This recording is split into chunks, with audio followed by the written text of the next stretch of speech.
Good evening. This is CTV News. I'm Byron Scott.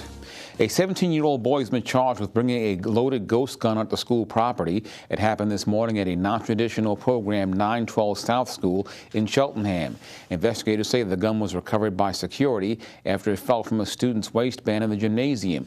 The teen is being charged, police say, as an adult.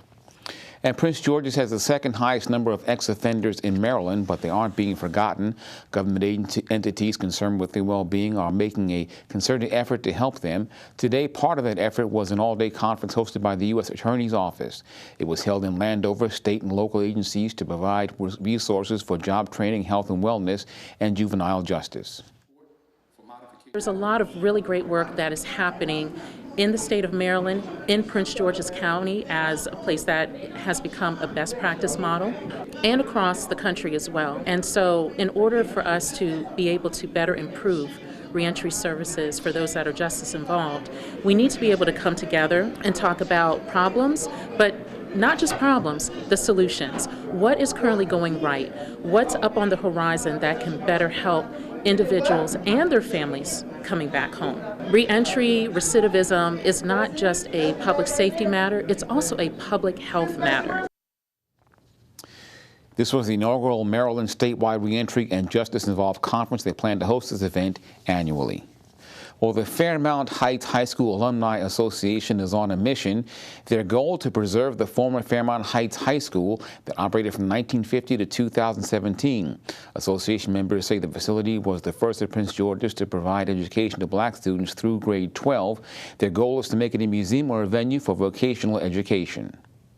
Fairmount Heights Alumni Association, we have engaged in a very aggressive agenda to get the building renovated and restored.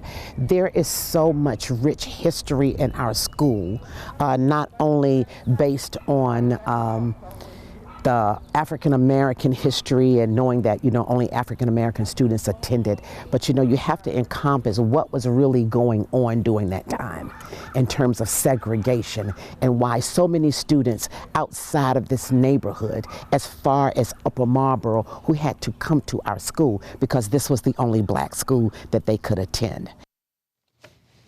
We'll have more on the efforts to restore the facility tomorrow. Well, hoping to buck a car theft trend, police were in Hyattsville today handing out anti-theft devices to Hyundai and Kia car owners. You may have heard of the social media trend where people were learning how to steal the cars using a USB cord. Police today gave out steering wheel locks to shoppers at the mall at Prince George's. Recipients had to show they lived in the county and that they own a 2015 or 2020 Hyundai or Kia. This giveaway comes as police are experiencing a rise in reported stolen Hyundais and Kias. CTV spoke to residents who are concerned about the growing number of car thefts.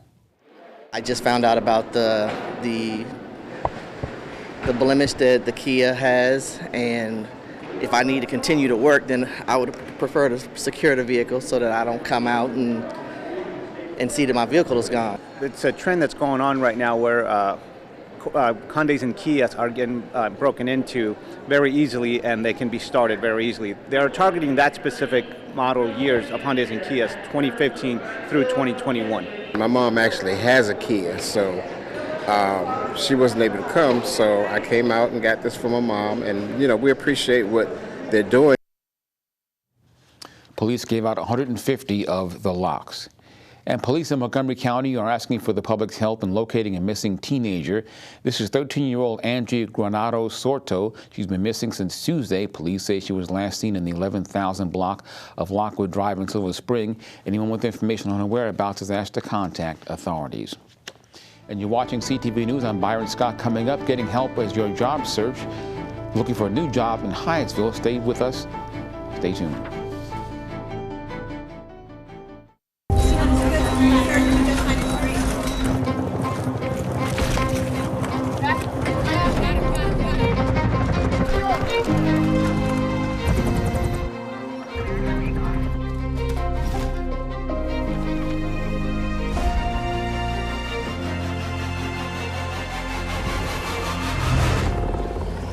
It's your time to make a greater impact. U.S. Army Reserve. Welcome back. Dozens of people made their way to Hyattsville for a job fair today. Employ Prince George's hosted what they called a multicultural job and resource fair this afternoon. The event brought out more than 40 companies looking to hire. Officials say this fair is aimed at people who speak multiple languages. Today is our multicultural hiring event, so we've actually put this out to the entire community. We have about 44 employers that are here today from different various industries, and we also having job seekers come in from the community with different backgrounds. We have plenty of resources, so if you're looking for something related to getting training and things like that to get you ready for the job market, we have that as well. Resume and interview skills workshops going on here as well. Wright says another job fair is scheduled for June 1st. Well, half a century ago, landmark legislation was passed into law to help protect America's most vulnerable plants and animals. Tomorrow, animal rights advocates will mark the 50th anniversary of the Endangered Species Act, the important milestone being marked by both success stories such as the bald eagle and those plants and animals remain threatened and need the public's help. The American bald eagle, which is the U.S. national symbol, in the 1960s, there were fewer than 500 nesting pairs left in 48 states. And when we fast forward now to 2021, with the implementation and the programs in place to help recover this species, there were, as of 2021, according to the U.S. National Fish and Wildlife Service, there were over 300,000 in the lower 48 states. So it's very significant, the progress that has been made, and the reason that it was first implemented was because of the declining species. Gardner says species that remain threatened include the red wolf, the Florida alligator, and the California condor. Well, Maryland Governor Wes Moore is in the crosshairs of the NRA. Shortly after Moore signed the Gun Safety Act and other measures on Tuesday, the National Rifle Association's Maryland chapter filed a lawsuit calling the new law unconstitutional. The new law prohibits a person from wearing, carrying, or transporting a firearm in certain locations. Mass shootings have nearly doubled from 2018 to 2022, this according to the Gun Violence Archive. Well, some major changes coming to the Maryland House. House Majority Leader Mark Corman will replace Kumar Barv, who will join the Public Service Commission. Corman will become the new chair of the Environment and Transportation Committee. Another Montgomery County lawmaker, Delegate David Moon, will become Majority Leader, the third most powerful person in the chamber. And Delegate Dana Stein of Baltimore County is House Speaker Adrian Jones's choice for Speaker Pro Tem, a position that is elected by the full chamber. And an Inspector General's report says Metro is open to computer hacks that could threaten train safety. According to a watchdog official, a personal computer in Russia was used to breach the transit agency's network back in January. That's despite being warned that cybersecurity deficiencies left it open to ID theft and national security concerns. Metro confirms the IG's account, but says the incident was not a breach, that the documents accessed that were related to a former contractor's work. A Hyattsville man faces rape, assault, kidnapping, and armed robbery charges. The suspect is 20-year-old Jose Hernandez Penal. The incident happened Tuesday afternoon on the Northwest Branch Trail in Montgomery County. Police say the suspect approached two women on the trail showing a machete. The investigation says that Hernandez Penal stole the victim's property and sexually assaulted one of them. He also allegedly assaulted a man on DeVere Drive. Anyone who believes that they may be a victim should contact Montgomery County Police at 240-773-5050. And still to come, Simon Buggs on your Thursday sports page. Stay with us. Hey everyone, and coming up soon, it's an exciting time to be an Owls fan as the PGCTV baseball team will match up against Kemp Community College in the Mid-Atlantic District Tournament. I have more on the story coming up soon. Stay right there. I don't think it's an accident that I ended up writing music for a living, because I think I lived in a house where I saw how deeply it affected everyone in the house. And just how much everyone defined themselves by the music they listened to. I think the real important point, we always told them, no matter what you do, no matter what happens, we will help you through it no matter what it is.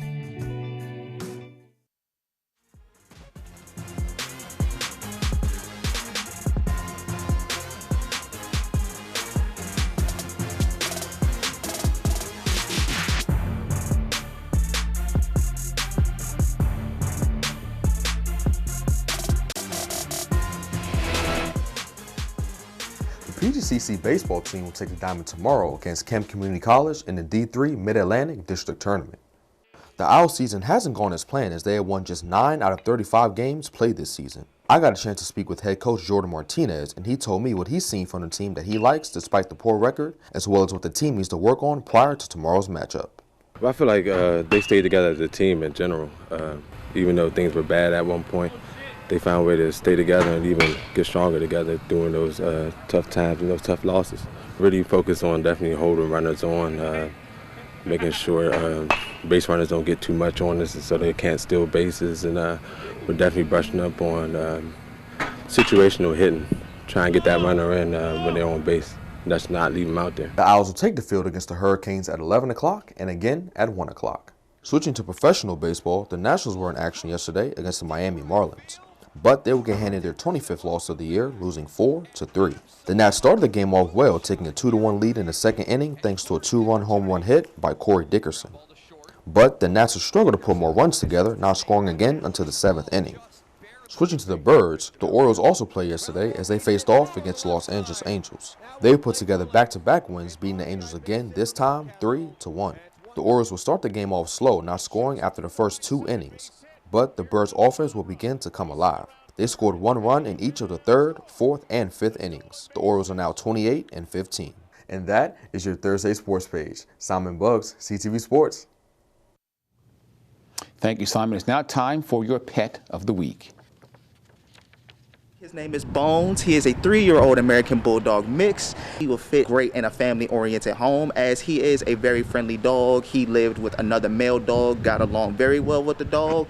We took him to the Bowie Bay Sox game yesterday as he was friendly with other people. He was calm with children. He's very sweet, very friendly, knows how to sit and knows basic commands as well. We think he is housebroken because he really doesn't use the bathroom as often in his cage. He lets you know when he has to go outside.